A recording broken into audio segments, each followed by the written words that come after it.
আক্রান্ত কংগ্রেস কর্মী কৃপেশ রায়কে হাসপাতালে দেখতে গেলেন আশিস কুমার সাহা। হামলার ঘটনায় অভিযুক্তদের গ্রেফতারের দাবিতে পুলিশের ভূমিকায় প্রশ্ন তুললেন প্রদেশ কংগ্রেস সভাপতি।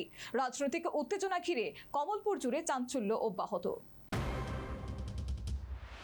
কমলপুরে জাতীয় সড়কে বেহাল অবস্থার প্রতিবাদে কংগ্রেসের বিক্ষোভ কর্মসূচিকে কেন্দ্র করে রাজনৈতিক উত্তেজনা আরো বেড়েছে। কর্মসূচি শেষ হওয়ার পর দুষ্কৃতীদের হামলায় ৩ কংগ্রেস কর্মী আহত হন। গুরুতর জখম হন প্রদেশ কংগ্রেস কমিটির সদস্য কৃপেশ রায়। এছাড়াও আহত হন পার্থ চৌধুরী এবং আরো এক কংগ্রেস কর্মী। আহত কৃপেশ রায়কে প্রথমে স্থানীয়ভাবে চিকিৎসা দেওয়া হলেও পরে কুলাইস্থিত ধলাই জেলা হাসপাতালে ভর্তি করা হয়। তার কোমরে গুরুতর আঘাত লেগেছে বলে চিকিৎসকরা জানিয়েছেন।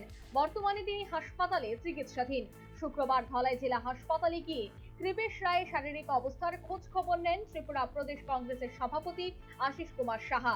তিনি চিকিৎসকদের সঙ্গেও কথা বলেন এবং প্রয়োজনীয় চিকিৎসার বিষয়ে বিস্তারিত তথ্য নেন।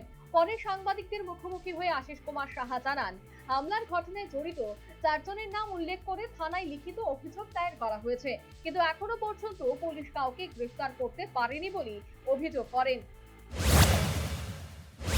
প্রশাসন এগিয়ে এসছে।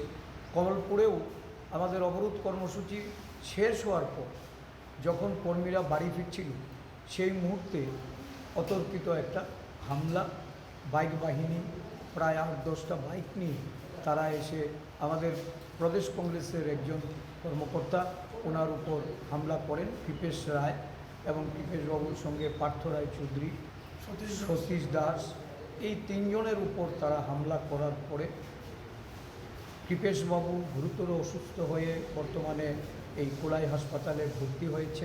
আমাদের দলের কর্মকর্তারা সেখানে তাদেরকে নিয়ে এসছেন, পুলিশ কর্তৃপক্ষ সেখানে গেছেন, কিন্তু এখন অবধি এর কোনো বিহিত হয়নি। লিখিতভাবে 4 জনের নাম উল্লেখ করে কমলপুর থানায় এফআইআর করা হয়েছে। আমি এই ঘটনার তীব্র নিন্দা জানাচ্ছি। আমি গতকাল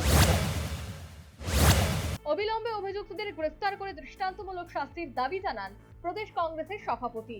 উল্লেখযোগ্য ঘটনাকে ঘিরে কমলপুরে রাজনৈতিক চাপানোতর অব্যাহত রয়েছে। Bureau report, news vanguard.